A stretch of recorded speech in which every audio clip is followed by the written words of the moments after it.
Welcome to session two, live session two. We're going to continue our discussion on the art of being human, part two.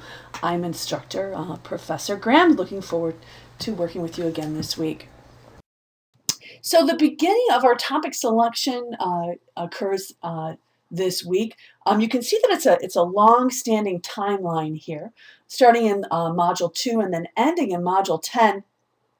This week, you want to think about what you're going to read and research, whom you're going to be writing about. So this week is about submitting a one-page synopsis detailing your two subjects, why you chose them, and the similarities and or differences between the two. Then you're going to see Module 3 will have a thesis and map due. Module 4, you'll have a peer review as part of the discussion forum based on the topics you choose. You'll continue your research in Module 5. A rough draft will be due in Module 6. And then Modules 7 through 10, you will revise and polish your paper. So it is wise to consider somebody that you're really interested in, whether it's music, an artist, someone from a writer, something political, civil rights, gender equality, whatever that is that you have an interest in, or if you want to compare and contrast any of those influences from the humanities as part of your paper, it's wise to choose somebody that you really have an interest in, somebody that you really feel that you can learn more about and show that passion for understanding and learning what their similarities and or differences are in a paper. The final paper is going to be 4 to 5 pages. So you only need one page synopsis this week. So that's all you have to worry about today. But I think the biggest part of this assignment is choosing someone that you really have an interest in. So identify who those two historical or modern figures would be within humanities and who you'd like to build your course project around. We've looked at some historical figures in the last couple weeks. We've looked at musicians and artists and actors and writers, architects and thinkers. Those of you that have turned in various different interests when you created your social media assignment that was turned in this week. So really, take some time. Who do you have an interest in? Write somebody that has a little depth that you can find some information on, and that you can write about for this kind of long-standing humanities project that we're going to be working with. So who do you want to write about?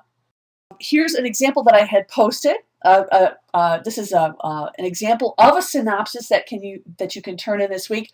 Here I talk about who I'm going to compare and contrast, and then how I'm going to connect them. So the first paragraph talks about multi-award winning singer-songwriter Annie Lennox.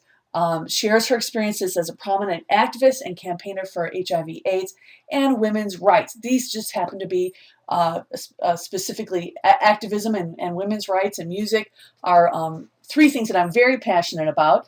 I also I do have interest in the local political, or I should say national political scene. So I also introduce you to Hillary Clinton and talk about how she was elected to Senate.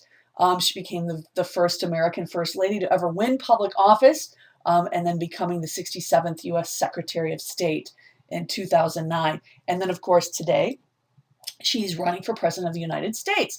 So how do I connect these two people of interest? I say these two prominent women leaders represent very political and social issues.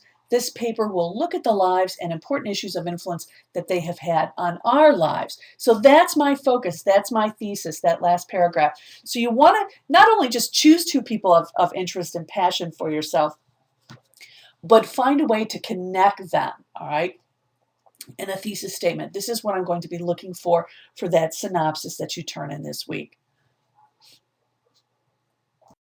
So just in general, what are we looking at for Module 2? We've got our humanities project introduction, right? You're going to create that topic this week. You're also going to have 2 posts in the discussion board here talking about Generation Y and what influences you think they have now and in the future. There's also a quiz this week that you have to complete. And then, of course, lastly, you have to submit an answer that comes from this particular live classroom session. So these are all of our objectives for this week. And here, and you will be for the week. All right. Thanks for joining me, and I look forward to seeing you in the discussion board and our next session.